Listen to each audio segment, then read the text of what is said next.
Bueno, acá les presento unas tablas con algunos de los cuerpos más comunes y su momento de inercia respecto a determinados ejes. Fijémonos que si yo digo este cuerpo, que es una varilla delgada, que se quiere hacer girar respecto de este eje, esta varilla delgada tiene una cierta masa m, acá está en mayúscula, pero esta m es masa del cuerpo, no es m de ecuación dimensional, ¿no? Y también L está en mayúscula, pero no es la m y la L de las ecuaciones dimensionales, sino realmente es la masa del cuerpo y la longitud de la varilla en este caso, ¿no? Así está toda esta tabla, con mayúsculas están los parámetros más característicos de los cuerpos. Estamos hablando de esos cuerpos extensos o grandes que los quiero hacer girar respecto a un determinado eje.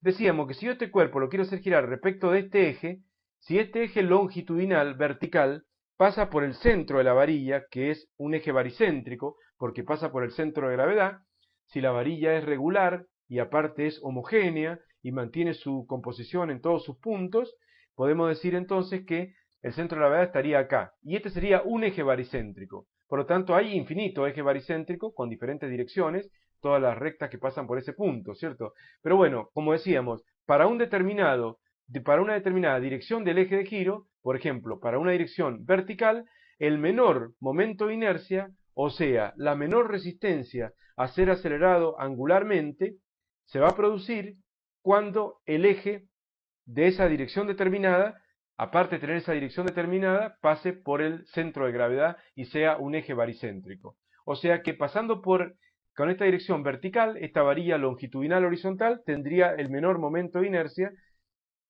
posible y vale 1 sobre 12 por la masa por la longitud al cuadrado. Esto se puede demostrar por métodos de integración matemática. El alumno no los va a ver en el pre y por lo tanto no se preocupen, pero esta tampoco hay que aprendérsela de memoria, pero son fórmulas que se pueden usar en algunos ejercicios.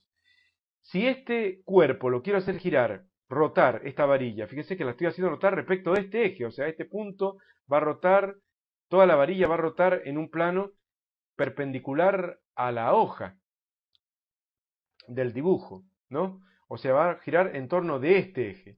Si lo quiero hacer girar respecto a un eje paralelo a este, o sea, la misma dirección, pero que no pasa por el centro de gravedad, que sería este punto, sino que pasa por acá, por ejemplo, esta recta vertical la convierto en eje de giro, voy a encontrar que vamos a tener un momento de inercia mayor. Me va a costar más acelerar angularmente un cuerpo respecto a un eje con una determinada dirección, vertical en este caso, pero que no es un eje baricéntrico, que no pase por el centro de gravedad. Mientras más lejos del centro de gravedad esté el eje de giro, o sea, mientras más excéntrico sea el giro, más tortuoso va a ser el proceso de la aceleración angular, más me va a costar acelerar angularmente un cuerpo, si lo trato de acelerar respecto de un eje excéntrico, o sea que no pase por su centro.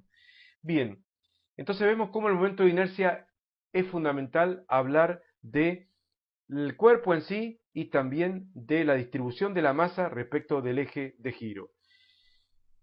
Tenemos también acá otros casos, por ejemplo un disco que se quiere hacer girar respecto de este eje perpendicular a la superficie del disco. El disco tiene un espesor delgado, pequeño, o puede ser que no sea tan pequeño, si no puede convertirse en un cilindro o no, si no fuera tan pequeño. Pero bueno, vamos a suponer que sea pequeño, un disco como si fuera un CD, por ejemplo, ¿no?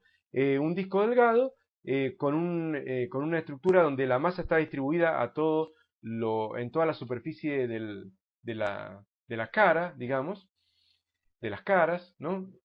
Entonces podemos decir que el momento de inercia respecto de este eje es un medio de m por r al cuadrado.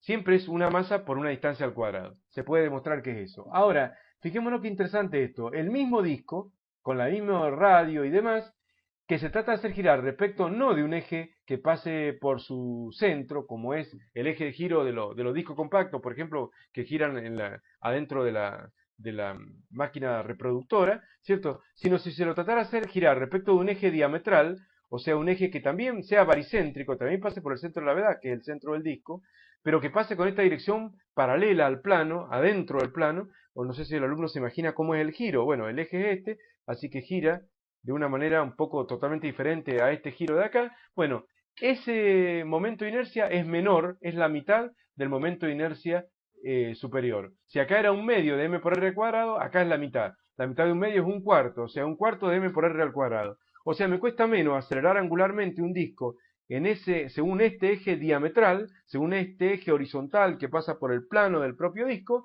me cuesta menos que hacerlo acelerar respecto del otro eje.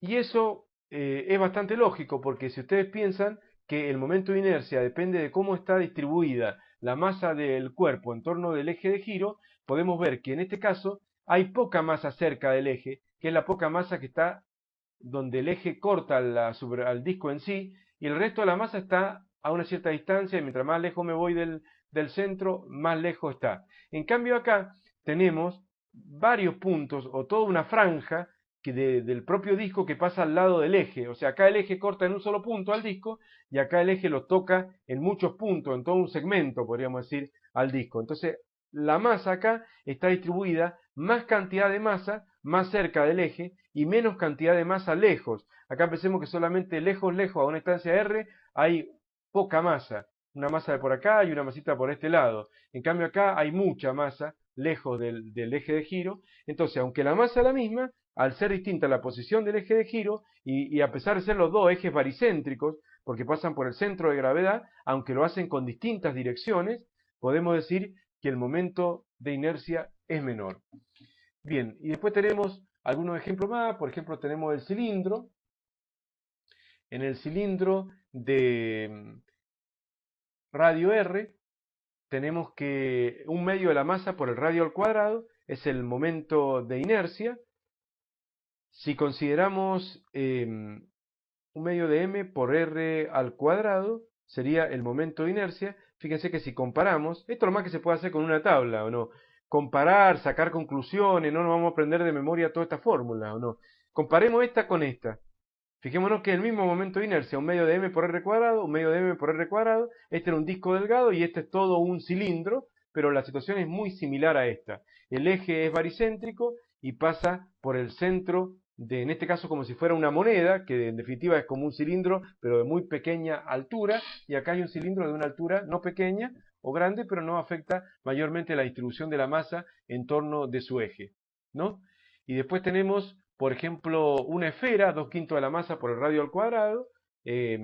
Esto es un cuerpo que también se hace girar respecto de un eje baricéntrico que pase por su centro de gravedad.